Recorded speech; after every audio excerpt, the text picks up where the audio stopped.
adventures of Rocky and Bullwinkle and Friends. Starring that jetty Jerry O'Lace, Rocket J. Squirrel, and his pal, Bullwinkle the Moose. Hi, glad to see you again. Likewise. We got some great things on the show today. Like what? Like what? Well, you ought to know, Bullwinkle. You're in some of them. Well, let's get started.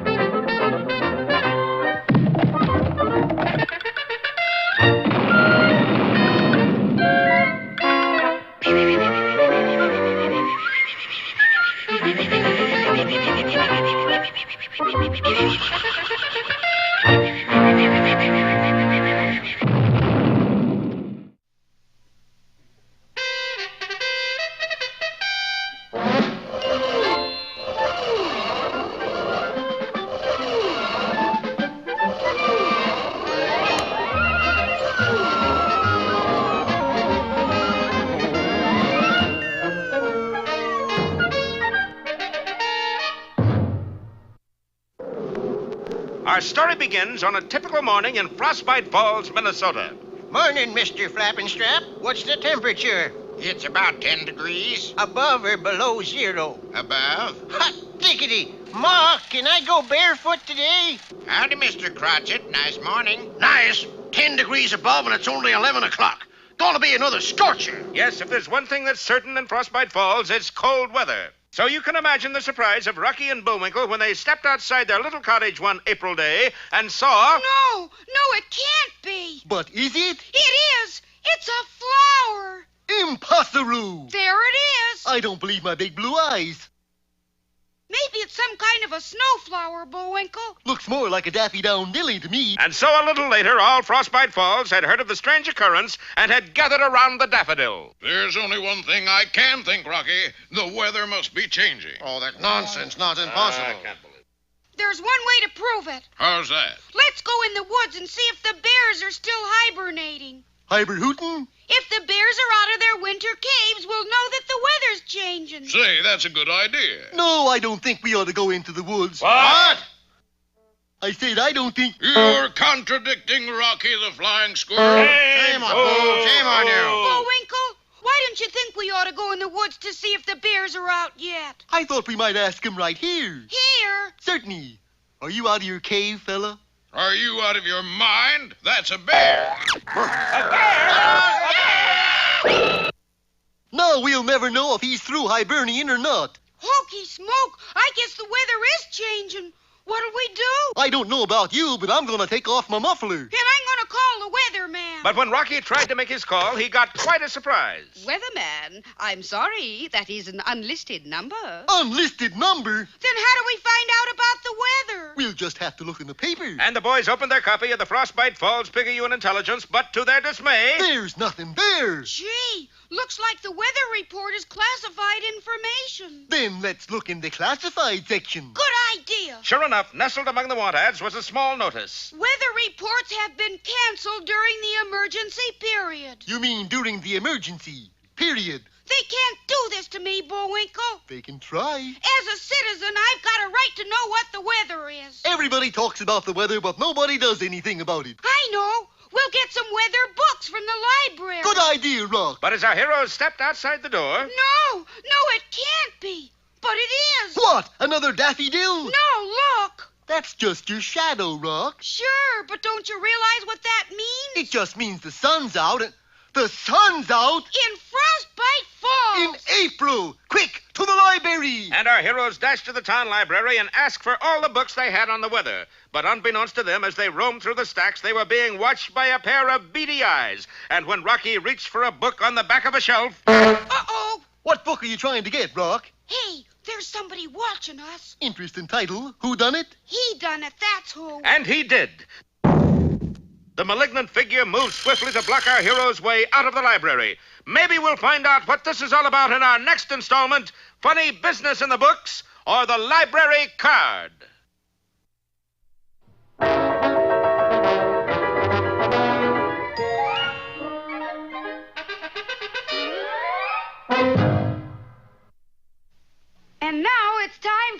time for the dancing fool, Bullwinkle. Again? And now for one of our special fairy tales. Yeah.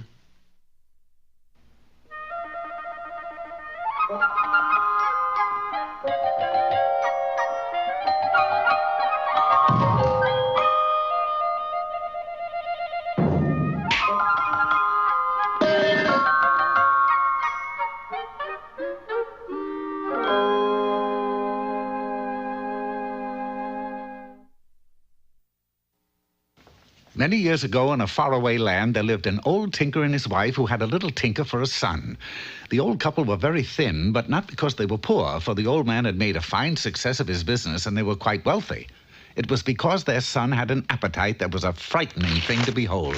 And every time they went to the cupboard for something to eat... Alas, the cupboard is bare. Yes, honey bun, and the same fate has befallen our icebox. Oh, the boy's done it again. He's eaten everything in the house. Not quite. You mean? Yes, dearie, I hid a chicken-fried peacock in the chandelier. Thank heavens we're saved. They hurried into the other room, but alas again, when they had climbed up to the chandelier... Hi, Ma. Hi, Pa. Oh, he found it. I also found a knockwurst you had hidden under the mattress. Now, the old couple loved their son dearly, but as a matter of their own survival, they were forced to come to a decision on the spot. Why don't you leave home? Yes, it's time for you to go out in the world and make your fortune. This little silver hammer is the very same one I started with. Take it and good luck, son. May you become a big tinker someday. Knowing that he had come from a long line of tinkers, the lad was full of confidence, and quickly, going off to the nearest city, he walked along the streets crying his trade. I tink. Unfortunately, the townspeople completely misunderstood what he was saying and took a dim view of such a proclamation. Shame on you. We don't want you kind around here. Out! The poor lad was stoned, and only by darting into a hollow tree at the last possible moment did the lad manage to escape with his life. He might have stayed in the hollow tree for the rest of his life if fate had not taken a hand. For it so happened that a fearful giant troll moved into the woods surrounding a nearby kingdom and was terrifying everybody with his thunderous roars. Me. Now, having a troll in one's woods is most undesirable, and the situation looked hopeless, but on that very afternoon, the royal woodchopper chanced to cut down the hollow tree in which the little tinker was hiding. And when it was brought to the castle... What's that inside the tree? A squirrel? With blue eyes? When it was discovered that it was a lad, the king was overjoyed. He must be an enchanted boy. Why else would he be living in a hollow tree? Maybe he's cuckoo. But the king, convinced that the young man was of the enchanted variety, quickly took him off to the edge of the great forest. With your magic powers, you can get rid of the troll for me. I don't know anything about getting rid of trolls, Your Highness. You see, I'm a tinker. None of us are perfect, boy. Now go! Being a tinker had been nothing but trouble. And just then, he came face to face with the frightful troll himself. Fee, fum, fo, fi. I smell a human passing by. It is only I. And whom are you? I'm a scared little tinker.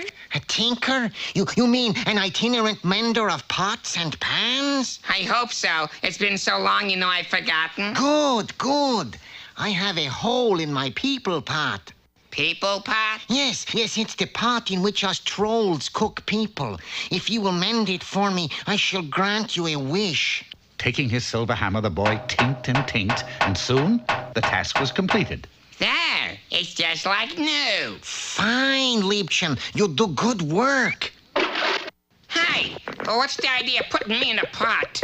You're a people, aren't you? Yes. So you're going to get cooked. But you said you would grant me a wish. So I lied. Desperate, he struck out with his little silver hammer. Fortunately, the one thing that will do in a troll is a blow from a silver hammer. Returning to the kingdom, the little tinker found himself a hero. Half of my kingdom is yours, boy.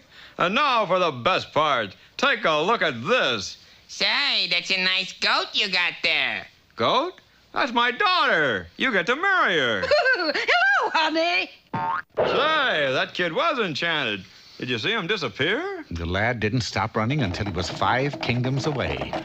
Realizing that he had nothing but trouble as a tinker, he changed his trade to being a cobbler. And one day, as he walked through the countryside crying his trade, Cobble, cobble, cobble, cobble, cobble, cobble, cobble. a nearsighted huntsman mistook him for a turkey and shot him on the spot. Oh, I know it's very sad. But at least one thing can be learned from this tale, and that is that once a tinker is bad enough, but once a cobbler is strictly for the birds. That's an old saying.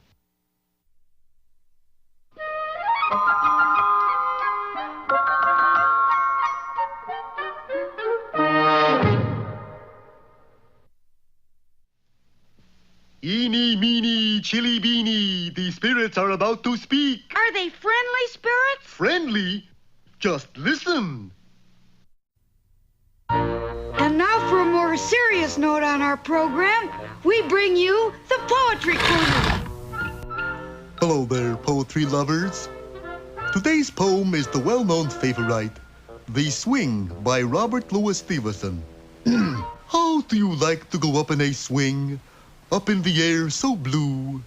Oh, I do think it the pleasantest thing ever a child can do. Up in the air and over the wall, till I can see so wide.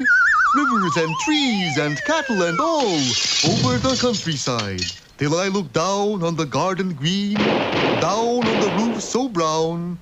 Up in the air I go flying again, up in the air and down. How do you like to go up in a swing? Up in the air so blue? Oh, I do think it the pleasantest thing ever a child can do.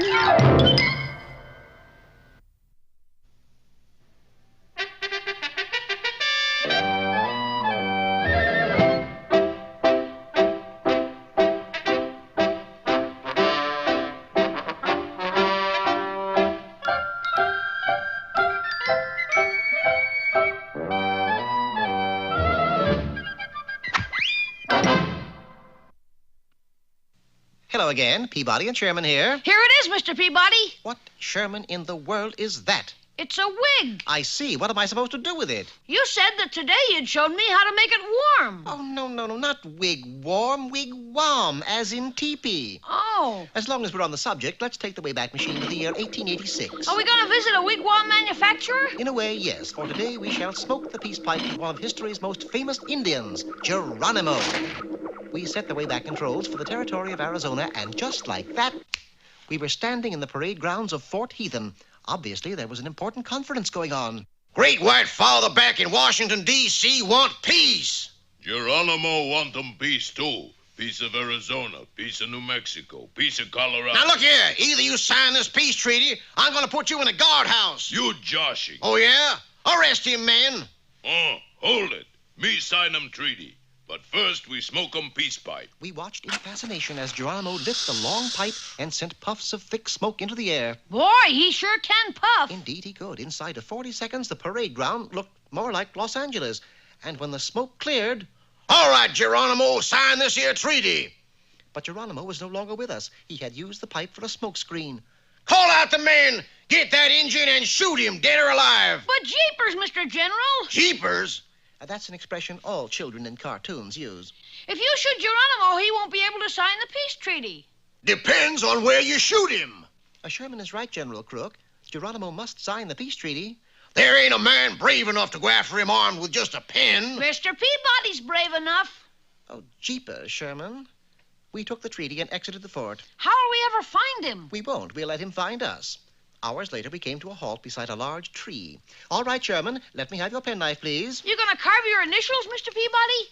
No, I'm going to carve a horse. A few cuts here, a few cuts there, and I had whittled the tree down into a hobby horse. And he even rocks. Quiet, Sherman. We have company. Hey, that fine-looking animal you got 'em there. Why, yes, that's Son of Oak out of tree. You sell 'em him? What'll you give? Autographed picture of Tonto and 2 tickets to Knott's Berry Farm. Wow. That's not enough, I'm afraid. I'll tell you what. You sign this peace treaty, and Son of Oak is yours. Honest Injun? I certainly hope so. Geronimo took out a pen and was about to affix his signature to the document when... Yippee! Ride 'em, cowboy! What gives with horse? Him no run, him rock. Well, it's a new type of gallop. Ah, you keep 'em. Me no want 'em. And with that, Geronimo disappeared. Well, Sherman, having fun? You bet. Good. When you're through, we'll resume chasing Geronimo. You mean he's gone? Doesn't he like this horse? Gee. Don't say it, Sherman. I picked up Son of Oak, and we struck off into the wilderness. The next morning, a trifle tired, perhaps, we walked into Geronimo's camp. Is dog and boy with horse that runs in same spot. Geronimo, I challenge you to a race. You ride your fastest pony. I shall ride Son of Oak. Mr. Peabody! I know, Sherman. Jeepers. What kind of stakes we race for? Top sirloin? I see you have a sense of humor. The stakes are these. If you win, Sherman and I will be your personal butlers for a period of 1 year. Crazy. If you lose, you sign this peace treaty. You got 'em deal. But, Mr. Peabody, you can't outrun a live horse. Oh, can't I? Geronimo went to his corral and selected a giant of a stallion. Me set. And I will be in a second. To everyone's amazement, I picked up Son of Oak and scrambled up the nearest telegraph pole. Hey, what you do on top of wire that sings? This is what I'm going to run on. Sherman, say... Go! And the race was on. Geronimo urged his steed forward while I merely set Son of Oak's rockers on the telegraph wires. One slight push, and we were skidding on our way in record-breaking time. Not only did I outrun Geronimo, but he had the misfortune to try to gallop across Grand Canyon, while Son of Oak and I merely coasted above it. You won, Mr. Peabody! Yes, and Geronimo signed the peace treaty. Gee, that fall left him in a pretty tattered condition. Well, that's how his Indian tribe got their name. I don't get it. Well, that's Apache Indian, if ever I saw one.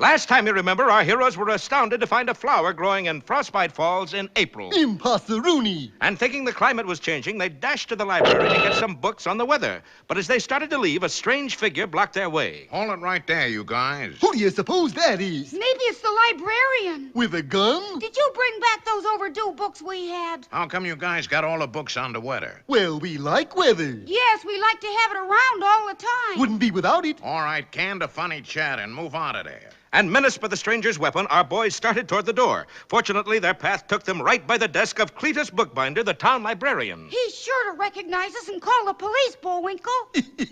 I can hardly wait to see the expression on that feller's face when Cletus says, Well, I see you got both of them. Good work. Mr. Bookbinder, it's us. Take him away. All right, get going, you two. Say, who is this guy anyway? I don't know. Maybe it's from some other TV show. Say, fella, the Martin Kane show was dropped this year, you know, and... I don't want to hear any more funny cracks, you understand? You're right, Rock. He does belong on another show. And so our heroes, mind you, were marched through the streets of Frostbite Falls at gunpoint. Now, there's something you don't see every day, Chauncey. What's that, Edgar? Bullwinkle being followed by a man with a gun. What's so unusual about that? It's not moose hunting season yet.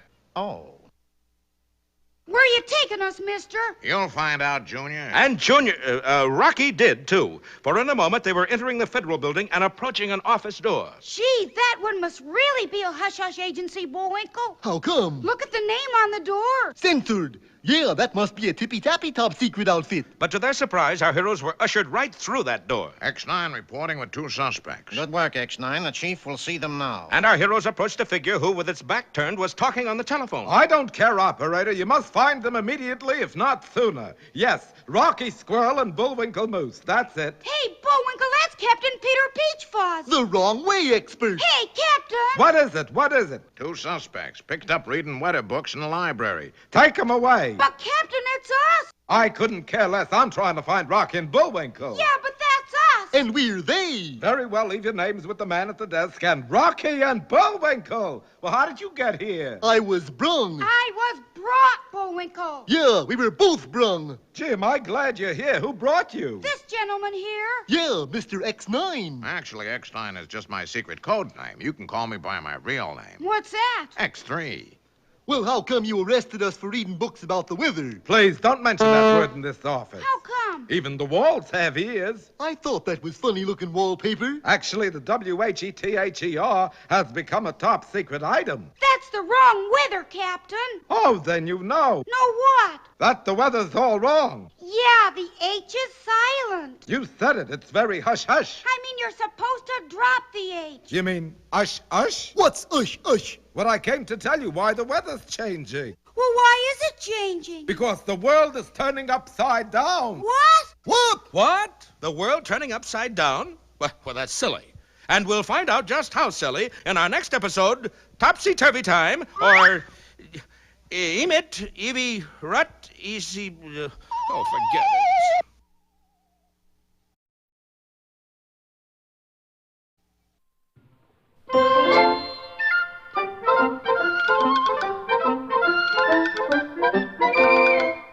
Well, I guess that about wraps up another Rocky show. Certainly hope you enjoyed it. I did. I always say... Bullwinkle, time for us to go. Already? Okay, but first, here are some of the people who made this show impossible.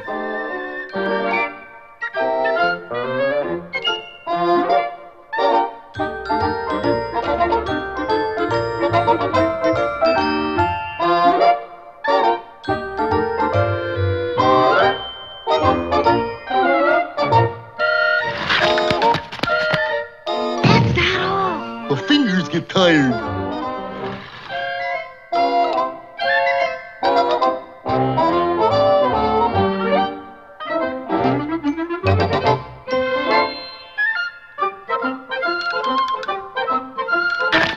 Oop!